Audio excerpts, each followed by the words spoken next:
الغنى لما بتعمل حاجه انت اغنيه بتكتبها بمنظور اوكي وبيبقى زقك او انت اللي متحكم فيك شعور معين ساعتها اوكي اللي كتب الاغنيه دي ممكن تلمس شخص بطريقه ما وشخص تاني بطريقه تانية خالص. ممكن تبقى اغنيه حزينه يعني ممكن اغنيه يهمك في ايه بتاعت عمرو دياب دي اغنيه تقطع القلب. ممكن واحد تاني يغنيها وهو بيضحك.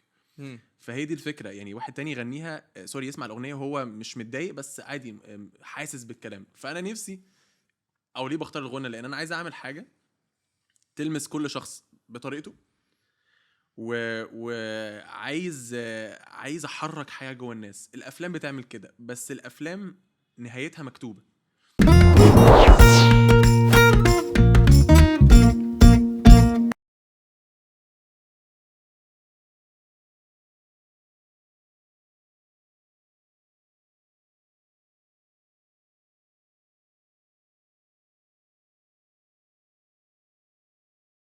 يوسف جابرييل، مبسوط قوي ان انت معايا في شقه 11. ميرسي يا صلاح بجد يعني شقه خطيره. معلومه بس لكل الناس اللي ورا. وحقيقي مبسوط قوي ان انت جيت. واول you. سؤال عامه بحب اساله لاي جاست بيجي هو انت مين؟ فانت مين؟ انا اسمي يوسف. اوكي بعشق اسمي عشان مش عارف بحب اسمي جدا. انا عندي 23 سنه هبقى 24 very soon في شهر 4. انا شخص passionate جدا جدا لاي حاجه انا بحب يعني بحط فوكس عليها. I like to give it my all.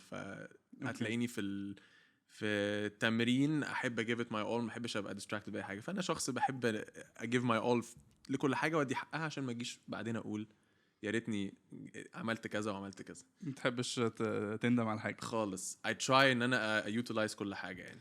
اوكي بس وشخص بحب الارتس جدا زي ما قلنا وفي نفس الوقت بحب عالم التكنولوجي جدا. حاجه اما الكومبو ده بقى ازاي؟ كومبو غريب جدا. يعني كومبو ازاي؟ مش ايه عارف ايه اللي خلاك توصل ان انت كمبيوتر ساينس وبزنس وفي نفس الوقت بتغني وبتمثل I don't know. وتلعب كوره I really don't know. مش عارف. انا عادي من وانا صغير very intrigued وبعشق التكنولوجي وكل حاجه وحسيت ان انا لما اكبر ممكن اشتغل فيها. انا اصلا كنت على هدف ان انا اشتغل او اخش ميكانيكال انجينيرنج في الجامعه. اوكي بعد كده غيرت رايي في اخر لحظه وانا بعمل حاجه اسمها اي ليفلز عندنا في المدرسه. اوكي حاجه في الاي جي يعني. قررت ان اخد كمبيوتر ساينس اجربها اشوف. انا I fell in love with it بقى. وكان لسه بقى الايمرجنج بتاع ان الكمبيوتر ساينسز هتبقى حاجه خلاص هي بقى لازم necessary ان هي لازم كله يبقى اتليست فاهم فيها شويه وبس. ودخلت الجامعه ودخلت كمبيوتر ساينس بس. وقررت ان لا انا برضو مش عجباني بس يعني تبقى purely computer science not me. اوكي مش too much stress ومش قادر خالص بقى. فقررت احاول على حاجه بقى اللي هي computer science وبزنس اسمها BI. اوكي business informatics او management of information communication technology depending على انت بتشوفها منين يعني. وقررت اخشها وكانت احلى قرار خدته في حياتي. اوكي واو you يعني get the best of both worlds. اوكي. وفي الوقت ده بقى يعني ما فكرتش ان انت مثلا تدرس تمثيل غنى ميوزك خالص. حاجه في الجامعه بقى يبقى ميجر تاني معاهم كمان؟ فكرت اخد ماينر ميوزك. اوكي يعني بالذات ميوزك في الجامعه عندنا لان هي كان في فرصه قوي بس كانت هتاخرني وانا اوريدي مش عايز اتاخر. مش بتاع تعليم ولا انا مش بتاع تعليم بس بحب اتعلم الحاجه لنفسي. يعني ما حدش يجي يقول لي في الاخر تعالى عشان همتحنك. I don't like that. بكره الموضوع ده. انا لو هتعلم حاجه انا بجد بتعلمها عشان متحمس افهمها. بس امتحان بقى ومذاكره امتحان ومذاكره لا. يعني انا من الناس اللي اصلا كنت بحضر في المحاضره واركز جدا جدا. اوكي واروح البيت ما بذاكرش. ليه؟ عشان لما اخش الامتحان اكون داخل باللي انا فاهمه اللي فاكره من المحاضره. واقول له انا لو كتبت حاجه وقال لي غلط هقول له انت قايلها. انت ما قلتش حاجه زياده. انا قلت اللي انت قايله في المحاضره. والحمد لله طلعنا بحاجه كويسه. نجحنا يعني وعدينا وكده.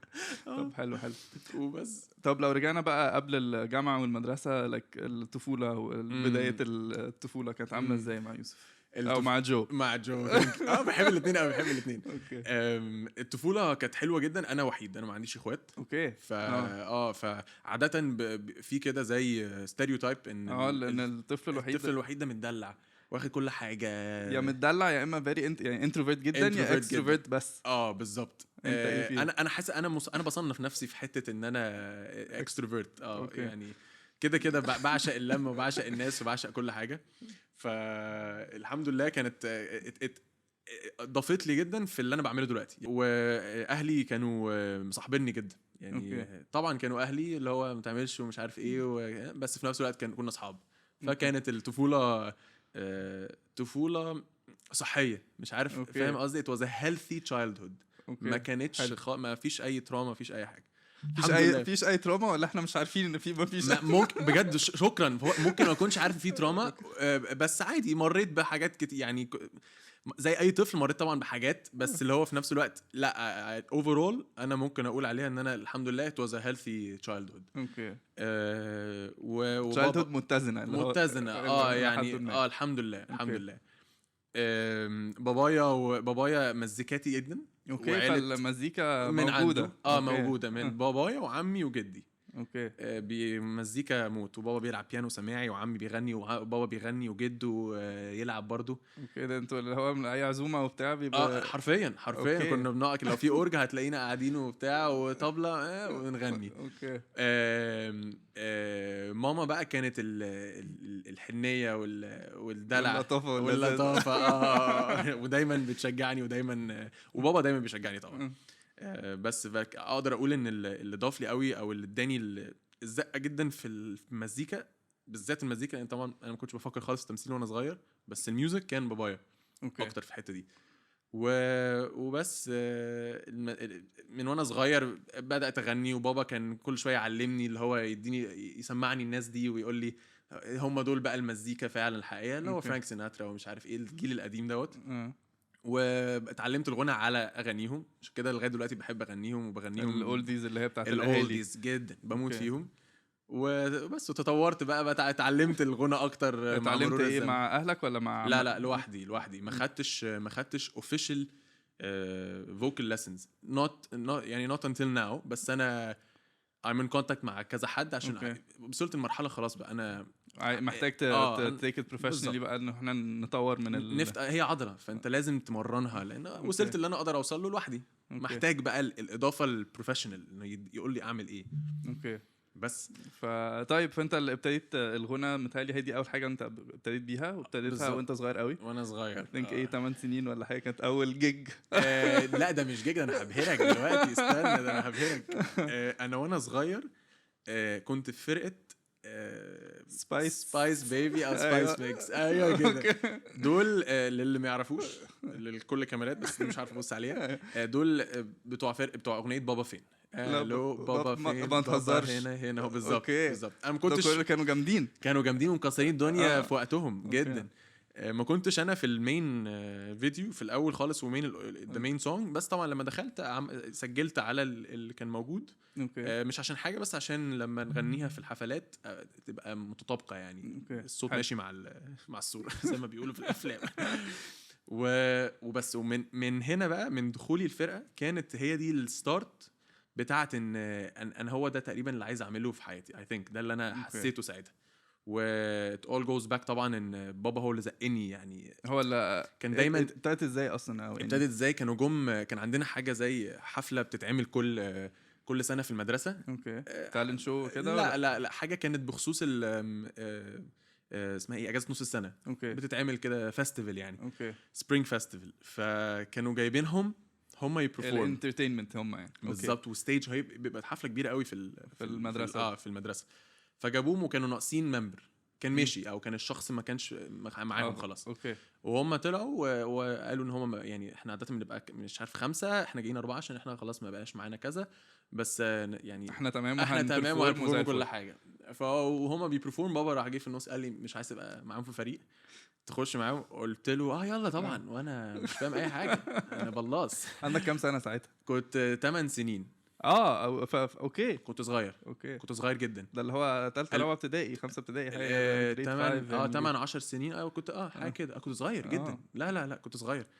وبعدين خلصوا الحفله كلها ورحنا بقى. بابا راح خدني كده من ايدي وراح اتكلم مع المانجر ساعتها وقال له انا ابني عايز بيحب يغني وانا عايز ادخله معاك الفرقه. فطبعا قال لي غني لي حاجه، فغنيت له حاجه مش فاكر غنيت له اغنيه عربي قديمه.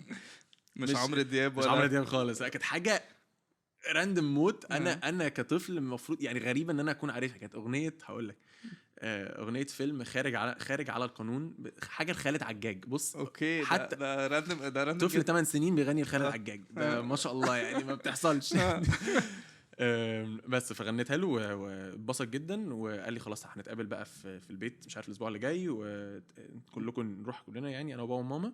ورحنا فعلا ومضينا العقد، وكان في عقد طبعا. it was a thing يعني عقد بقى ان انا part of مش فرقه ايه no it was a thing, it was an entity يعني. اوكي. ودخلت وقضيت معهم بقى 4-5 سنين and then I had to leave يعني. كانت بتيجي على الدراسه قوي، وفي السن اللي انا فيه ده لا ما اقدرش. اوكي. I had to complete المدرسه بعد كده نشوف بقى نعمل ايه على كفر بقى. اوكي. فخلصت بقى مدرسه عادي، وقررت ان انت هتخش سي اس كمبيوتر ساينس او بزنس انفورماتكس بالظبط. وفي الجامعه بقى كنت ايه بتغني في الجامعه كان لسه ما ظهرش خالص. بص التمثيل ظهر 2021. فمين قال بالظبط. فاحنا اي حاجه قبل 21 كان احنا بنغني من اجل الغنى وبس. بالظبط، بحب الغنى واغنيه كده فنفنه ويلا بينا. طبعا وقفت كتير قوي في حياتي بسبب عادي ان فتره البلوغ الصوت بيتغير. كذا حد يقول لك ما تغنيش قوي، ما تجرحش صوتك عشان بتاثر يعني قدام جدا. فما كنتش بغني غير فنفنه يعني. بس فدخلت الجامعه وبغني برضو كل ده فور فن، مفيش اي حاجه خالص. ولو كله على سوشيال ميديا على ده انا حتى ما كانش عندي سوشيال ميديا اكاونت ساعتها اللي هو المين اكاونت. عادي كان عندي ماي برايفت اكاونت، ولا حتى بنزل عليه حاجه يعني. بص انا بغني كده واحنا قاعدين مع بعض تدندن شويه وخلاص. واحنا مع اصحابنا لو حد ما نعرفوش مثلا انتوا عارفين مش عارف ايه يوسف صوته حلو غني لنا حاجه. فكنت غني. عارف تامر حسني في فيلم عمر وسلمى ماسك الجيتار وقاعد على انا كنت كده بس من غير الجيتار، انا بطبل بس كنت بطبل ساعتها. بس فلغايه 2021 بقى. او في الجامعه طبعا كان في تالنت شوز، كنت بخش تالنت شوز. دخلت واحد فور ذا سيك برضو ان انا واي نوت. صحابي زقوني يعني. بص اي حاجه عملتها اكشلي غنى تقريبا صحابي كانوا هم اللي بيزقوني فعلا. ده انا بديكوا كل الشكر يعني، بموت فيكوا كلكم فعلا. من غيركم ما كنتش هبقى موجود. طب انت بالنسبه لك الاصحاب ايه يعني فريندشيب عامه او الصداقه بتبقى ايه؟ الصداقه سؤال صعب قوي. انت اتكلمت عن اصحابك فاهم ان هم الصداقه بحسها المفروض تبقى unconditional support يعني. تشجيع كده غير محدود. المفروض يبقى الصديق الحقيقي فعلا وراك في كل حاجه طبعا برزانه يعني، ما يكونش فيه مش وراك في الغلط. مش ورايا في الغلط يعني. بس المفروض نشجع بعض دايما. اوكي. ودايما بؤمن يعني ان انت الناس اللي محاوط بيهم هيطبعوا عليك يعني. انت لو محاوط بناس مش كويسه هتبقى مش كويس، او يعني مش هتبقى productive يعني. تعال نقول كده يعني. فبحاول دايما ابقى مع ناس عندها طموح وعندها عايزه تتحسن وعندها وبنحسن من بعض يعني. حتى كل واحد احنا كشله صحاب احنا مختلفين جدا من ناحيه الحاجات اللي بنعملها يعني. احنا ما فيش اي حاجه مننا كومن يعني. انا اصحابي كلهم ما لهمش خالص في الفن او في الفن. مش بيعملوا فن بس هم بيعشقوا المزيكا عادي. اوكي. فلو واحد تاني بيعمل ايه هتلاقينا كلنا رايحين له لو عنده حاجه. انا مثلا عندي جيج او حفله تلاقيهم هم كلهم جايين. فاحنا دايما ماشيين ورا بعض ان احنا بنشجع بعض لغايه لما ان شاء الله كده كل واحد يبقى ناجح في المجال بتاعه. في المجال. فبحس ان من غيرهم الواحد بيبقى مش هيبقى عنده شغف قوي يعني. تعتبرهم زي اهلك شويه زي اهلي عشان انت الطفل الوحيد فبتكونسيدر ان هم اخواتي يعني. بس هم بنهزر ونقول لهم اخويا يعني ايه اخويا كده. فهم اخواتي حرفيا. لا ما عنديش اخوات.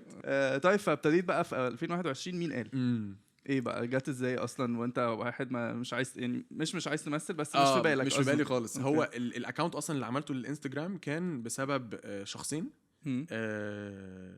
شريف ودينا. اتنين اصحابك اصحابي وناس قريبين جدا جدا جدا مني يعني.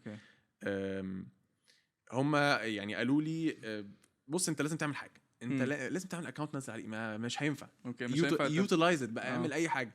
كنا ساعتها دخلنا كمان الكورونا I think. فكان خلاص بقى كله اللي عنده اي حاجه يعني اطلع بقى يعني الناس هتتقبل كده اللي بيحصل بالظبط جرب هتخسر ايه.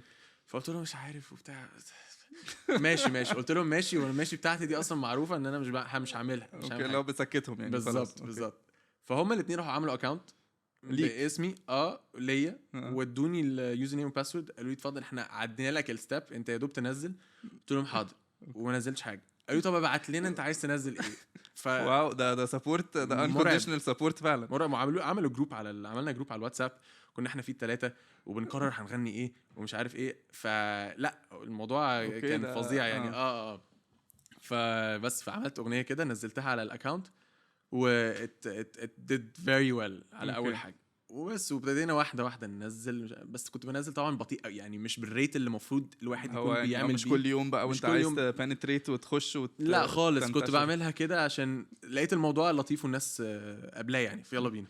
بس لغايه لما 2021 بقى لقيت محمد شاهين مودي كان برضه لقيت مودي باعت لي على الانستجرام هاي ايم مودي want to act. انا لا اعرفه ولا يعرفني ولا اتقابلنا انت مين يا جدع، انت هتخطفني ولا ايه؟ على طول كده. انت مفيش ازيك وحشني. فقلت ايه يا مودي ده، ايه يا مودي ده، تحسبك معايا بعدين، بس شوف من غيرك ما كناش وصلنا.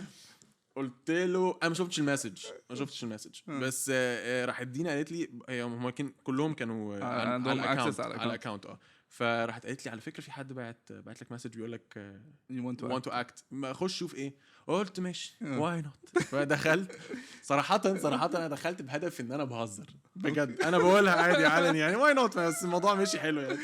فعايز افهم بقى ايه want to act يعني هنعمل ايه يعني. فقال لي بتعرف تلعب كوره؟ قلت له مش عارف ايه. انا كنت هعمل دور مختلف عن اكرم. ما تعمل دور كنت عامل دور يوسف. ما كانش لسه حد كاستد فيه ساعتها. انا عمال اخبط في المايك. مش مشكله يعني انا هقعد اعمل كده، انا بحب اتكلم بايدي.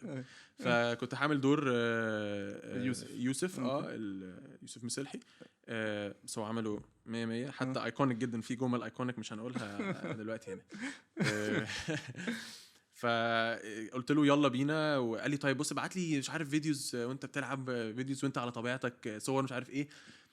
عادة الشخص يقول لك اوعى تبعت حاجات زي كده لحد ما تعرفوش. بس انا خالص مفيش اي حاجه، بعت كل حاجه وبسط جدا. اوكي. فقال لي طيب بص حلو جدا، خد بعت لي كده مشهدين، قال لي احفظهم. مش فاهم اي حاجه، ما اعرفش اصلا السيناريو المشهد ده يعني. كان اول مره بقى تشوف مشهد وسيناريو، اول مره اشوف سكريبت، انا مش فاهم بقرا بفهم ايه يعني، بقرا ايه. فدورت على اسم الكاركتر وقريت اللي تحتيه. انا ده اللي انا عارفه، ما اي حاجه تانية يتقال لي هناك بقى. فروحت بعت لي طبعا، قال لي هتبقى جاي تعالي يوم السبت مش عارف الميعاد الفلاني الساعه كذا في المكان الفلاني كذا. رحت وفعلا لقيت ان هناك كان في ناس وبتعمل كاستنج، والموضوع كان حقيقي. فالموضوع كان بجد بقى. انا كل ده بعمل حاجات امبولسيف انا يعني، ده غريبه جدا. رايح تشوف ايه وماله يعني. فرحت وعملت اوديشن واتبسطوا ان اتبسطوا. وبعدين لقيتهم قالوا لي طب تعالى بقى مره تانية يوم تاني. فرحت وكانت ساعتها استاذه نادين خان هناك. اوكي. قالت لي وكنت كل ده بتكاست على دور تاني على دور تاني بالظبط، على دور تاني على عمرو. اوكي. اسمه ايه ده صح؟ عمرو مش متأكد. يا نهار اسود انا بقيت ناسي اسم الكاركترز من سنتين بقى. فرحت وكانت استاذه نادين خان هناك، وعملنا كاستنج تاني واتبسطت، وعملنا زي امبروفايزيشن ارتجاله كده ارتجاله. هي قالت بصوا انتوا قاعدين مع بعض وكل واحد في الشخصيه بتاعته دي، او قعدتكم كذا حد مع بعض. جربنا كده انتوا في الشخصيه بتاعتكم ديت، عايز اشوف ارتجاله يعني، ارتجلوا انتوا مفيش سكريبت، كلموا كانكم بني ادمين يعني. فجربنا وبتاع واتبسطت. وبعدين قالت لي طب انا عايز اشوفك في دور اكرم. شرحت لي ايه الشخصيه، شرحت لي هو مين، قلت لها طيب مش عارف ايه. فرحت عملت بقى دور اكرم امبروفايزد برضو، ما كانش لسه في سين. بسط جدا. قالت لي حلو جدا هو ده. طيب عندك صوره من غير دقن؟ ساعتها كنت سايب دقني او ما زال زي دلوقتي يعني. انا ما بحلقهاش بص انا ما بحلقهاش غير لو في تصوير. انا بصغر بتاع 30 سنه مع ان انا 23 سنه. مش فاهم مش مشكله بصغر قوي يعني. فقالت لي ساعتها وريني صوره من غير دقن، فما كانش عندي خالص. رحت فتحت فلتر سناب شات اللي هو بتاع نو بيرد. جنزيز بقى اتصرف، الجيش قال لك اتصرف يعني مش معقول. فانا اتصرف. حطيته كده. قالت لي بس كده بيرفكت، بس عندي طلب. انا ساعتها كنت بروح الجيم وكنت بفت بس يعني مش ببلك قوي، بس كنت لا واخد يعني فورمه. قالت لي احنا لازم نبطل الجيم الحديد ده، لو اتخذت في دور. قلت لها اديني الدور بس. اديني الدور وانا هبطل لك هاكل الحديد مش هلعب وهاكله وبس. خلاص وابتديت ان خلصنا انت تحس الموضوع بقى حقيقي. بس انا كل ده ما خدتش الدور اوفيشلي اوكي خالص. خلصنا اليوم، اتبسطت جدا. روحنا عدى. بتحكي بقى لاصحابك واهلك وكده؟ لا ما حكيتش اي حاجه لان ما فيش اي حاجه. رحت عملت اوديشن يا جماعه، حلوه يا يوسف، اتبسطت جدا. طب خلاص اليوم عدى. اوكي ما فيش بقى ايه بقى اللي هو بالتساؤلات واكسبكتيشنز خالص nothing, there were no expectations خالص. عدى بقى مش عارف 3 أسابيع شهر or something. خلاص الموضوع مات بالنسبه انا لك. بالنسبه لي نسيه. انا مش مات، انا مش فاكر حاجه اصلا. لا في مره رحت عملت اوديشن، لقيت بقى وانا طالع من الامتحان لقيت مكالمه من الانتاج. مساء الخير، مساء النور، معايا استاذ يوسف اشرف. فقلت له قال لي طيب هو تم اختيارك انك تعمل دور اكرم في مسلسل كان ساعتها اسمه فوق 18، ما كانش اسمه مين قال. قلت له طب ثانيه واحده، حطيته على ميوت. ما بهزرش، حطيته على ميوت وبعد كده بصيت على الموبايل. ايه اللي بيحصل؟ هو انا مش فاهم هو ده حقيقي ولا لا. انا بقى كنت على وشك اني اقول لا اصلا، لان انا خفت من الكوميتمنت. انا فجاه بيتقال لي تعالى انت هتمثل، انا ما اعرفش بقى يعني ايه تمثيل يعني. الاورز هتبقى عامله ازاي، المواعيد والتصوير، وانا انت عندك امتحانات مش فاهم اي حاجه. كنت تانية ثالثه جامعه تانية جامعه. فقلت له طيب تمام يلا بينا. فطب مضطرين محتاجينك تيجي تمضي العقد على طول. اوكي رحت تقريبا في نفس اليوم او تاني يوم، ورحت وكلمت مع مودي شويه عشان افهم بس انا المفروض اعمل ايه. طب انا احط ايدي فين؟ انا حاطط. اتكلمت مع مودي شويه وفهمني الدنيا. يلا بينا تمام، ومضيت العقد وخلاص I was officially hooked على المسلسل. وايه بقى اهلك في ايه كان ايه قلت لبابا بقى، قلت له انا تم اختياري. انا كنت قايله طبعا على الاوديشن هو وماما، وقال لي تمثيل ايه؟ قال لي يلا يلا. لا بابا بص، بابا في حاجات الفن اوكي جرب وشوف هو ما دايما عشان بيحب المزيكا فهو يعني بابا وماما دايما هما الاثنين طالما شايفيني مبسوط بيرفكت، طالما مش باذي نفسي ومش باذي غيري خلاص انا هما they're satisfied يعني. فبس يلا بينا من ساعتها بقى والدنيا مشيت.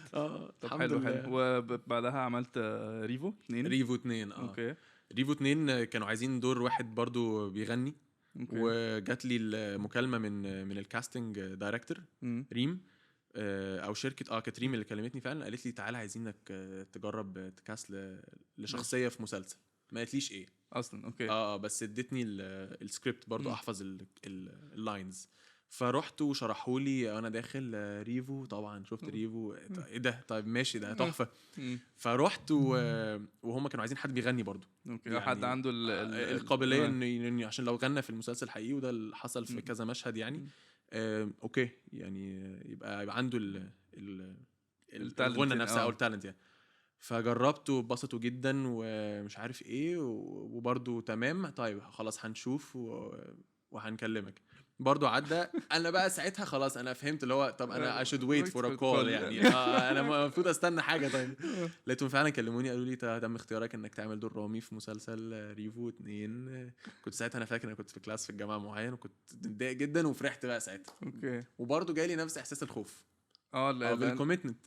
انا قلت ده مره وهتعدي موضوع. طب انت وقت اصلا مين قال كنت بتتعامل زي مع الجامعه والتصوير جت من عند ربنا جدا. اي سي صح؟ اي سي في عندهم اللي هو الاتندنس بوليسي، احنا لازم نحضر. يعني ما فيش اللي هو 4 ولا 6 مرات وخلاص. انت بالظبط انت 6 مرات واوتوماتيكلي انت سقطت الكورس خلاص، ما فيهاش بقى لا يمين ولا شمال. بص هي بصراحه ربنا دبر قوي الموضوع بطريقه غريبه يعني.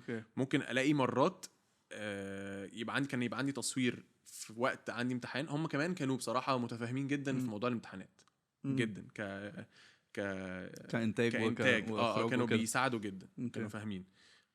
ولكن ساعات كانت غصب عنهم، احنا ده ديكور مش هنعرف نمشي منه، واحنا خلاص في رمضان فاحنا مزنوقين في الوقت لازم فالاقي يبقى عندي تصوير مثلا يوم امتحان، ما بهزرش، يوميها الصبح مثلا يقول لي تم تأجيل التصوير.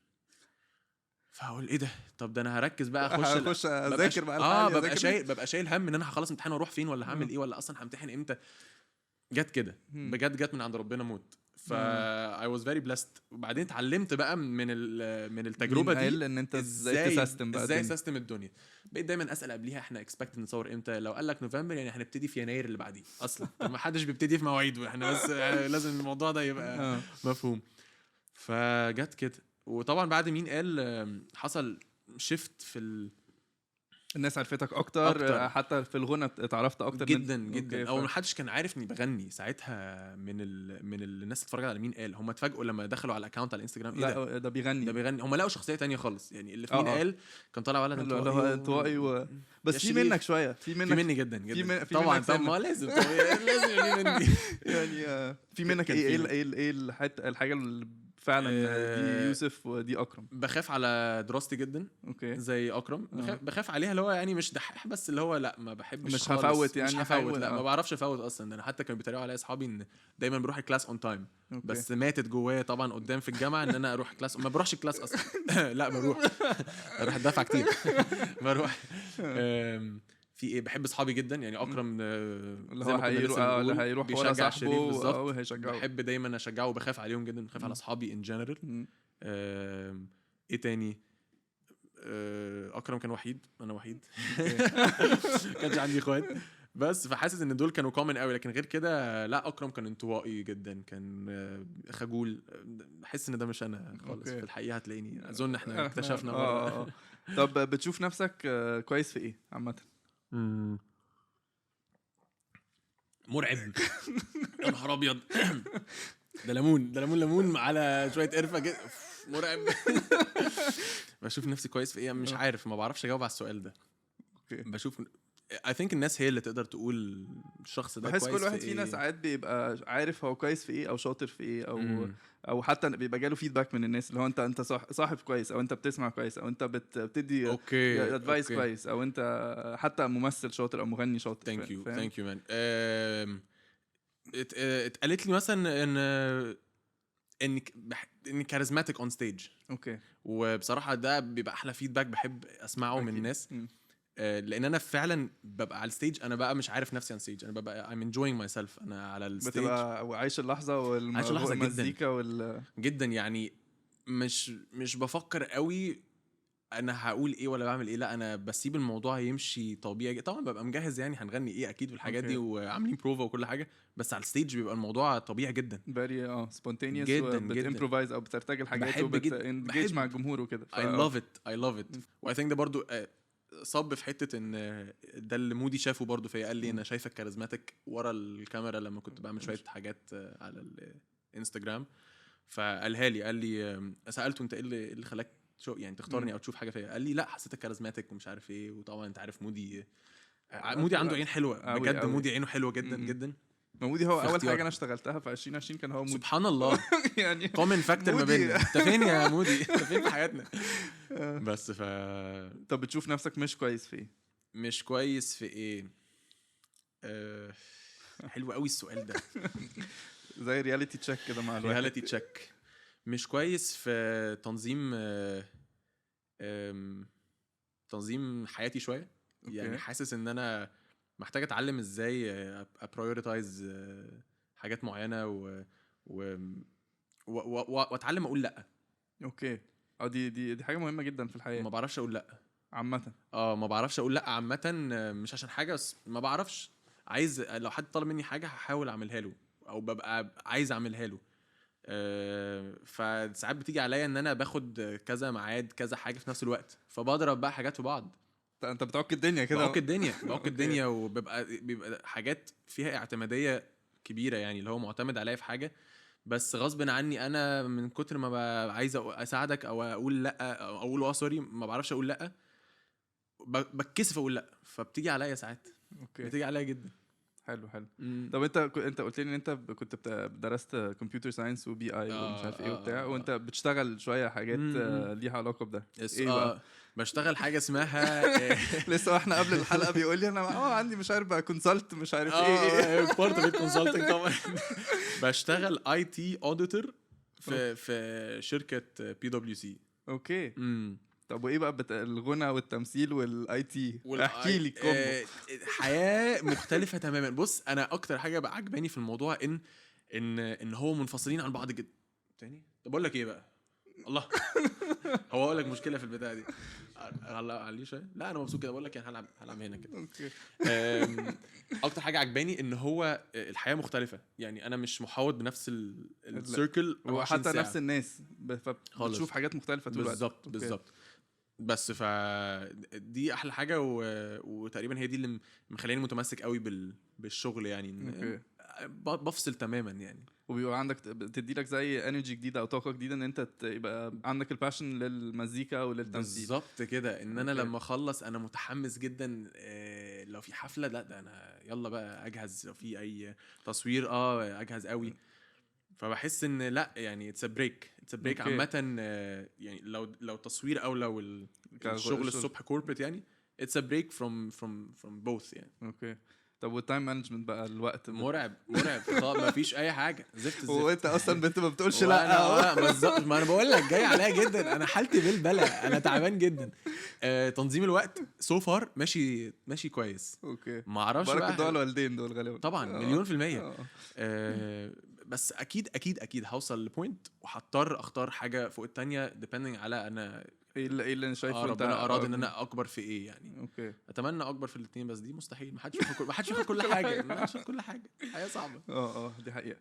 طب عامه كل حد فينا بحس ان هو بيمر بحدث كده كبير في حياته بيغيره 180 درجه. 180 درجه. يا نهار ابيض.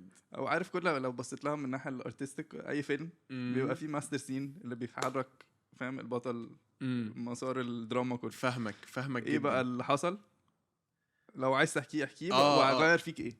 اوكي بمعنى صح يعني. بص هو حاجه عاديه جدا يعني اعتقد كذا حد مر بيها. انا اهلي منفصلين اوكي بس من وانا صغير قوي، يعني من وانا 8 سنين. 8 سنين ده وقت من 8 10 سنين كده كانوا منفصلين. فكنت بقى بحاول افهم هو ده طبيعي. انا مش فاهم وانا صغير if this is normal يعني. انا كل اصحابي اهاليهم العائلات كويسه الحمد لله، ربنا يخليهم لبعض دايما يعني. فانا كنت دايما بسال نفسي هو يعني ليه يعني مش فاهم ليه انا ما عنديش النورمال فاميلي العاديه اللي هو احنا كلنا مع بعض. فكنت مستغرب دايما جدا. بس بغض النظر ان هي كانت حاجه على طفل ساعتها كانت غريبه وممكن تكون مؤلمه شويه، ان هو ممكن الشخص في بارنت معين مش موجود في البيت، موجود عادي بس في بيت تاني. حسيت ان هي ساعدتني جدا ابقى الاندبندنت بيرسون اللي انا بقيته دلوقتي. يعني علمتني حاجات كتيره اعتقد انا ما كنتش هتعلمها لوحدي، او ما كنتش هفهمها غير لو عشت لوحدي. بس انا تكنيكلي عشت لوحدي وانا صغير، فحسيت ان انا اتعلمت قوي ازاي ابقى مسؤول، ازاي حاجات بسيطه جدا جدا، ازاي اغسل هدومي، ازاي اطبخ حاجات معينه، ازاي ايه يعني. سافرت لوحدي وانا صغير، بابا اصر اني اسافر لوحدي. فهو I think ان انا ابقى independent من وانا صغير ده اللي كسبته بعدم ان هم مش موجودين مع بعض، لان عادي كانت بضطر اقعد لوحدي ساعات.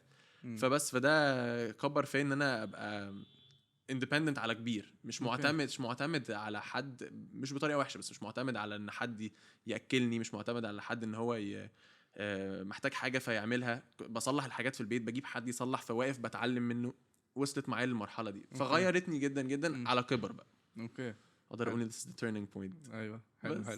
طب ايه بالنسبه لك السعاده؟ السؤال ده انا بسمعه كتير قوي، ما بعرفش، ببقى دايما عايز اجهز له اجابه بس ما اعرفش. السعاده دي حاجه اصلا انت بتجري عليها او بتدور عليها ولا؟ 1,000,000%. اوكي 1,000,000%. حاسس ان مش عارف لو ده هيبقى منطقي ولا لا، بس حاسس ان السعاده يعني السلام الداخلي بالنسبه لي. اوكي. يعني ان انا ابقى عندي سلام داخلي مع نفسي، مش شايل هم حاجه كده يعني. I think ده هيبقى بالنسبه لي مفهوم ان انا كده مبسوط. انا مش عادي ممكن ما اكونش في احسن ستيت في حياتي، بس طالما عندي سلام داخلي I think انا كده بالنسبه لي انا هبقى مبسوط يعني. عشان كده بحاول ادور على حاجه اللي بتريحني. اوكي. وده قرار او الحاجه اللي انا ساعدتني اخد بيها قرار ان انا اسيب كمبيوتر ساينس واروح للفن شويه للبي اي سوري اغير اغير ميجر خالص ان انت تحط بزنس على كمبيوتر ان ساينس انا ميجر تاني خالص اخف شويه بس الاتنين على بعض كانوا حلوين. ان انا كنت في كمبيوتر ساينس كنت ستريسد وشايل هم ومش عارف حاسس ان انا ما كنتش مبسوط مع ان I was interested وكنت مختارها يعني مختارها بنفسي لا مش مجبر عليه خالص م. بس قلت ادور على السلام الداخلي بجد. قلت ادور ان انا لا انا عايز ابقى مرتاح نفسيا كده مش شايل هم حاجه. فلقيت الميجر ده بالصدفه واحد صاحبي كان بيكلمني عليه وحاولت ليترلي تاني يوم حاولت على طول. اوكي فيلد ان الورقه وحاولت وعشان كده بقول لك انا اتبسطت قوي لما نقلت بقى حسيت ان انا اقدر استكشف. لقيت نفسي بستكشف حياتي كنت في الجامعه مضغوط جدا لان هي ميجر صعب عامه يعني. ايوه طب وبتخاف من ايه؟ بخاف من فقدان الناس اللي بحبها جدا. اوكي فقدت حد؟ كذا حد يعني family members. ف لا يعني اكتر حاجه بترعبني يعني ان انا افقد حد من عيلتي يعني او من اصحابي طبعا. اوكي بتعمل فيك ايه؟ بتعمل فيا ايه؟ بتكسر حته كده جواه يعني. احنا لو احنا حاجه هول كده عماله تكسر واحده فيا. مش عارف بحس ان هي بتفوق شويه بتخليك كده تعيد تفكير حياتك شويه تشوف انت محتاج تظبط ايه وتعمل ايه. بس في نفس الوقت بتهيت يو جامد يعني. فبحاول دايما اجريف بس بحاول ما اخليهاش تبقى هي دي خلاص يعني هتسيطر عليا. لا بحاول امسك ابص على جانب اللي هو طيب لا تايم ان احنا بقى نفكر تاني في حياتنا نشوف انا مقصر مع مين مقصر في ايه وبتبني واحده يعني بتغير في الشخص يعني.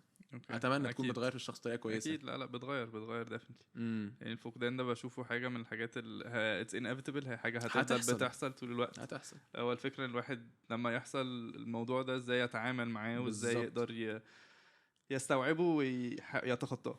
كان دايما بابايا الله يرحمه بيقول لي الحياه ما بتوقفش على حد بالزبط. حتى يعني فاهم اللي هو حتى لو مين للاسف جمله صعبه على قد ما هي صعبه بس هي حقيقيه جدا. فعلا الحياه ما بتوقفش على حد. life goes on exactly life goes on. وكان في حد شرح لي كده معنى الجريف بطريقه حلوه. هو ان احنا we always live with grief. يعني انت فقدت شخص عزيز عليك هو هيفضل موجود الفقدان ده معاك هيفضل موجود الجريف موجود assuming ان الجريف حجمه قد كده وانت كده. فالجريف مالي حياتك او مالي الدوريه دي واحده الجريف بيفضل هو نفس الحجم بس انت بتكبر او انت بتكبر بتملى حاجات تانية فان يحصل اي تريجرينج بتقل لان مفيش احتكاك دايركتلي معاك. الحركه بالظبط الحركه بتاعت الجريف جوه ما بقتش بتحصل كتير مفيش تريجرينج until ما بتكبر بس الجريف موجود عادي. ممكن في لحظه تحس ان انت اتضايقت عادي افتكرت الشخص بس فعلا we move on يعني time heals يعني exactly الى حد ما. هي الى حد ما. طيب انت جو بتحب التمثيل والغنى بتعمل الاثنين؟ الحمد لله اتمنى. بتشوف الغنى بالنسبه لك ايه؟ كل مره ببلعها مش قادر. هي حلوه يا جماعه على فكره مش وحشه. مش بعذبه والله لا هي تحفه من كتر ما هي حلوه فظيعه. الغنى بالنسبه لي ايه؟ مش عارف. انت لو هتختار ما بين التمثيل والغنى هتختار ايه؟ غنى. اوكي غنى. بحب الغنى اتربيت عليه ودايما بقول الموضوع ده.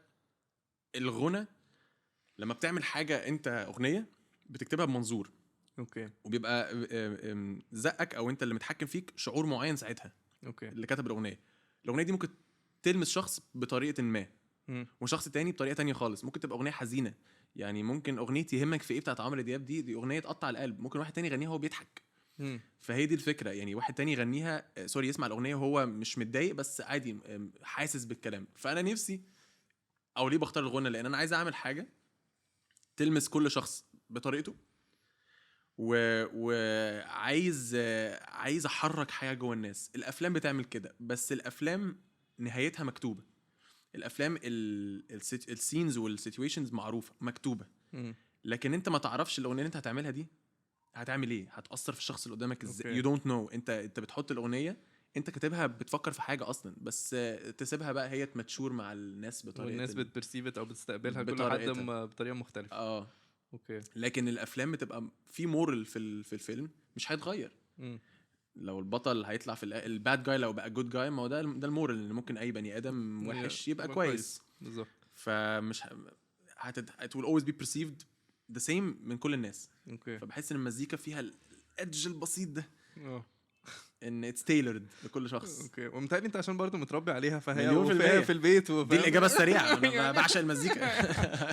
بحب العربي اكتر ولا الانجليش ولا العربي قديم ولا عربي قديم؟ مش بسمعه للاسف. أوكي. عايز اسمعه لان هو بيفرق جدا في انك تعمل مزيكا يعني. بس اختار عربي، ان انا اغني عربي اكتر، مش عشان حاجه، عشان اللغه اللي بتكلمها يعني. وفيها احاسيس ومشاعر اكتر. انت شخص كلك مشاعر. الله يخليك. انا يعني مشاعري فياضه كل حته. السومه العايشه. تشيزي في الحب. تشيزي بطريقه كويسه. بالعكس جدا. واي نوت. بتعبر قصدي بعبر جدا. بتعبر عن مشاعرك جدا جدا. أوكي. بعشق ان اعبر عن مشاعري. ما بتعبر عنها بالكلام اكتر ولا بافعال ولا بهدايا ولا كلام؟ بعشق ان انا ادي هدايا. اوكي. هدايا وكلام وكواليتي تايم. اوكي. انت ال5 لاف لانجويجز تقريبا ال5 ما هو اكيد ال5 عندنا كلنا. بس بحس ان لا هقول لو بحب حد هقول له، لو متضايق من حد هقول له. ما بفضلش ساكت يعني. حلو. طيب جو، عايزك تتخيل معايا كده ان انت بقى عندك 60 سنة. اوكي. وبتحتفل بعيد ميلادك ال60، ومعاك اهلك ومعاك اصحابك القريبين، وبقيت مغني وممثل مكسر الدنيا يا رب. وبتحتفل بقى بعيد ميلادك، وانت هتكتب جواب دلوقتي وتقراه وانت عندك 60 سنة. تكتب ايه في الجواب ده؟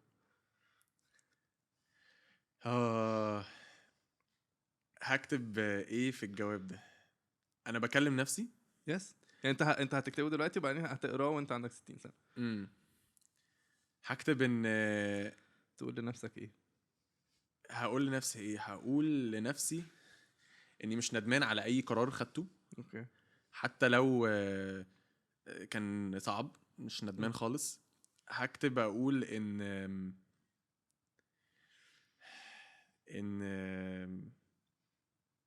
صعب قوي. انت سألتني السؤال ده مرعب. انت ازاي قصدك يعني؟ طب انا في 60 سنة حققت اللي انا نفسي؟ انت قلت خلاص. لا يعني وات ايفر اللي انت بتحلم بيه. يعني انا قلت ارسم لك صورة كده لذيذة، بس لو عايز ترسم صورة تانية اوكي. بس هي الفكرة ان انت بقيت عندك 60 سنة. هكتب ان انا هكتب اللي هو ايه، جرب كل حاجة.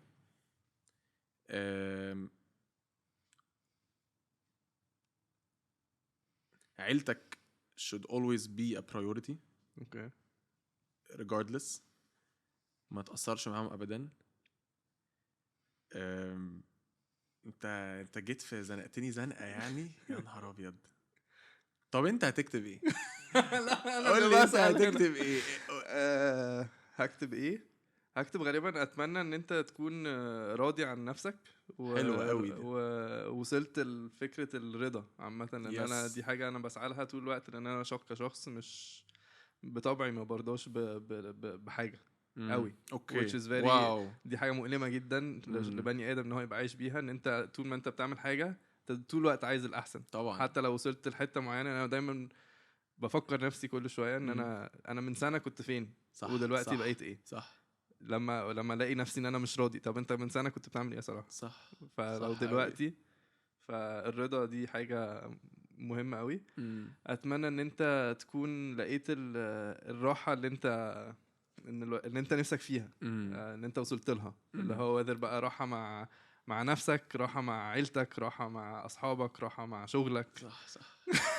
لا انا عمري ما فكرت في السؤال على فكره. انا عمري فكرت في الاجابه اصلا. لا الاجابه صعبه، لان مش عارف. حاسس ان depending على انا بمر بايه الفتره دي. هكتب حاجه ممكن كمان يومين لو جيت لي قلت لي نفس السؤال ممكن اكتب حاجه تانية خالص. بس كده ان نوتشال لازم اللي انت قلته ده يكون مكتوب مليون في المية عامه يعني. وايه تاني؟ وممكن اقول لا مش هقول لك حاجه. تعال نرجع للسؤال ده في الاخر خالص. ديفينتلي هيجي لي حاجه في النص. احنا في الاخر بجد. انا مبسوط جدا. ده انا حاسس ان انا مش عايز امشي. يا ابني عندك مواعيد. فين الساعه كام؟ الساعه فاصله، ما عنديش مواعيد. الساعه فاصله، ما عنديش مواعيد. يا خبر. طب استنى انا هفكر لك دلوقتي. سؤال صعب قوي. طب ما تديني حاجه تانية كده افكر فيها. حاجه تانية تفكر فيها. عندك اي تشالنجينج سؤال؟ تشالنجينج اسئله افكر لك في ايه. طب ممكن نرجع حاجه ليها علاقه بالشغل براحتك. نكسر كده حاجه وبعدين نرجع تاني كده. اوكي. انت ايه بتصور حاجه دلوقتي وبتحضر لها؟ بصور حاجه في رمضان. متحمس جدا. مختلفه. أوكي. مش عارف بقى، مش هقول دلوقتي.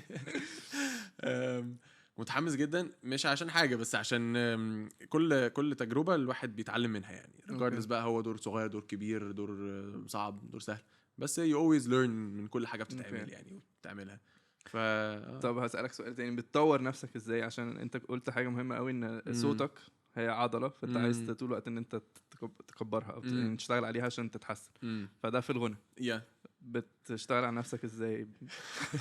او يعني بتحب تشتغل على نفسك ازاي؟ بص، في عامه ولا في التمثيل؟ عامه انا شخص بحب اعمل حاجه بايدي. انا بتعلم اكتر لما بعمل حاجه براكتيكال بايدي. اوكي. يعني من ان انا اقعد اسمع مش كافي بالنسبه لي. في ناس تتعلم جدا عادي لما تسمع، عندهم الموهبه دي يعني. لا يعني انا بحب اطور من نفسي ازاي. بحب اخد مثلا assuming في المزيكا عايز اتعلم العب. علمت نفسي بيانو لوحدي مثلا بيوتيوب.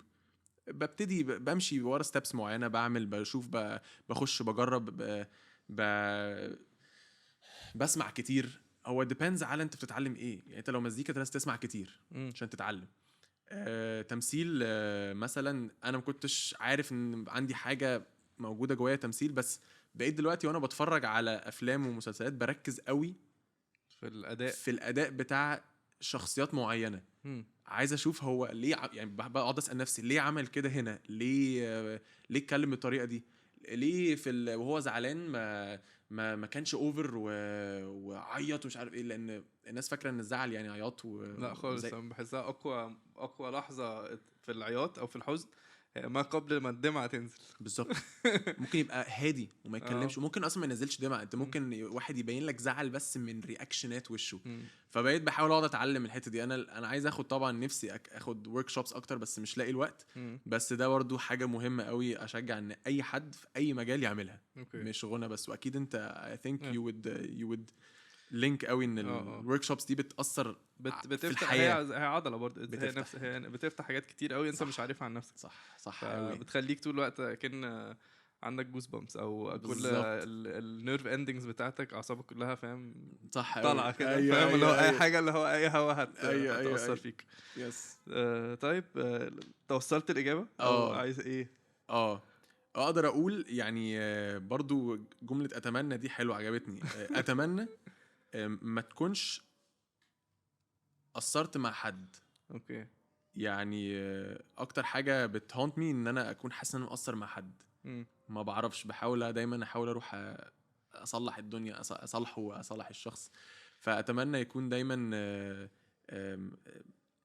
كريم مع الناس ومحب مع الناس وبس. اتمنى تكون انت وصلت لدي. بحس ان this will leave a good memory في الناس بعد لما الواحد ينطلق. حلو بس حلوه دي جبناها. يس. طب يوسف جابرييل مبسوط قوي ان انت نورتني في شقه 11. وبجد كان كونفرسيشن كده خفيفه لذيذه. انبسطت والقعده خفيفه والقعده حلوه وطبيعيه ومفيش اي حاجه. مش مجهزين اي حاجه. انا ما اعرفش هو هيسالني ايه لكل الناس اللي قاعده. ايوه. وثانك يو لكل الشباب اللطيفه. ايوه. وحسين اخو صلاح يشجعنا من بعيد. ميرسي على كل التجهيزات. ثانك يو فور هافينج مي. وبسطت جدا. ميرسي قوي. مبسوط قوي يا جماعه. لو انتوا وصلتوا ايه اللي انا قلته ده طب يا جماعه لو وصلتوا لاخر البودكاست من شقه 11 ما تنسوش تعملوا لنا لايك وسبسكرايب على يوتيوب، وكمان تعملوا لنا فولو على انستغرام وتيك توك وفيسبوك. كمان تقدروا تسمعونا على كل المنصات الصوتيه زي سبوتيفاي وانغامي وجوجل بودكاست وابل ميوزك. اشوفكم في حلقه جديده من بودكاست شقه 11. يلا هنعمل دي. عايز تعملها؟ اوكي. اي باي جايز. باي.